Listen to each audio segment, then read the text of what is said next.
Assalamualaikum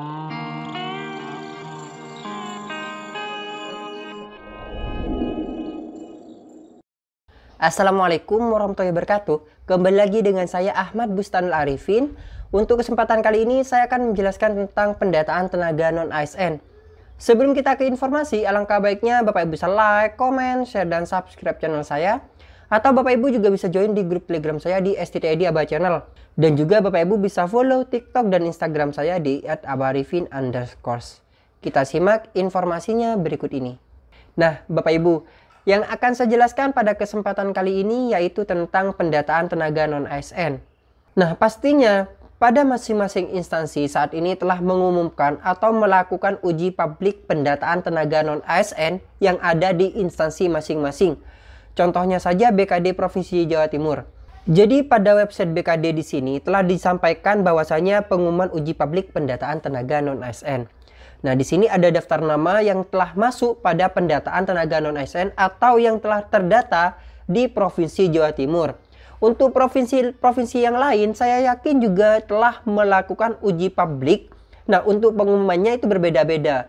Entah itu mengirimkan via website masing-masing instansi atau secara langsung melalui Excel ataupun PDF. Itu berbeda-beda, tergantung bagaimana teknis penyampaian uji publik di masing-masing instansi Bapak Ibu semua.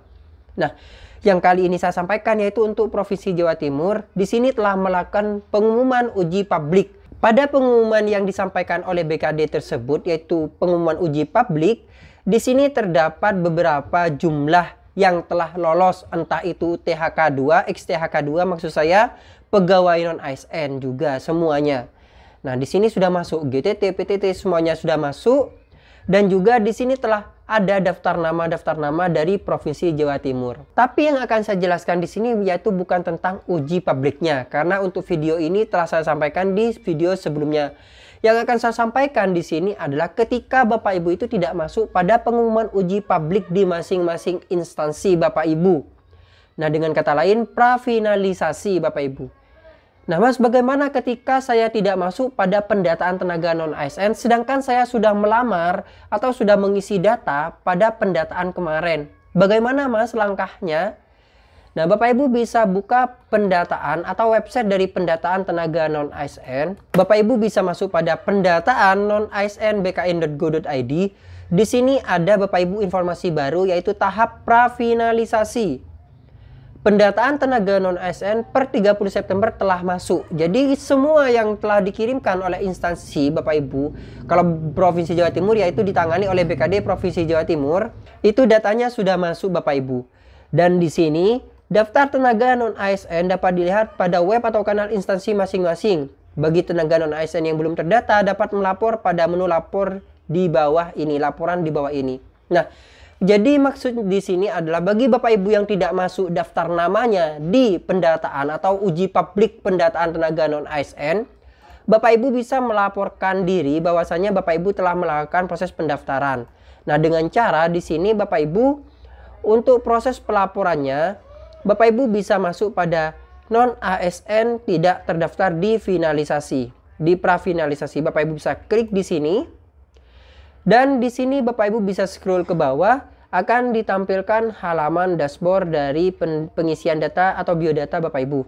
Nah, di sini Bapak Ibu bisa isikan nama instansi Bapak Ibu, kemudian nama lengkap, juga nomor induk kependudukan atau NIK, tanggal lahir, nama jabatan saat Bapak Ibu melamar atau mendaftar pada tenaga non-ASN, unit kerja, dan Bapak Ibu bisa masukkan SK-nya di sini. Dan yang perlu Bapak Ibu ketahui bahwasanya ukuran file maksimal 1 MB, file PDF atau image JPG. Upload SK minimal 1 tahun sebelum 31 Desember tahun 2021 dengan pembiayaan langsung APBD ataupun APBN. Nah, di sini Bapak Ibu yang diuploadkan adalah file SK-nya. File SK Bapak Ibu dijadikan satu PDF.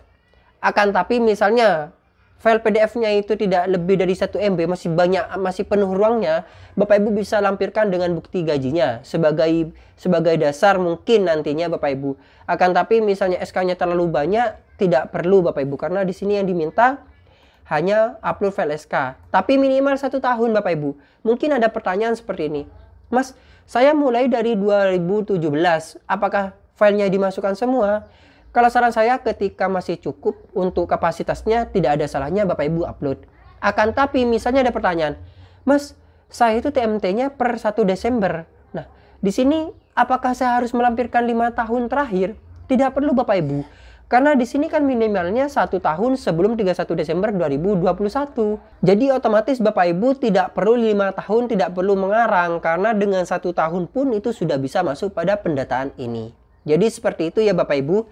Setelah mengupload file SK Bapak Ibu bisa masukkan kode yang ada di sini.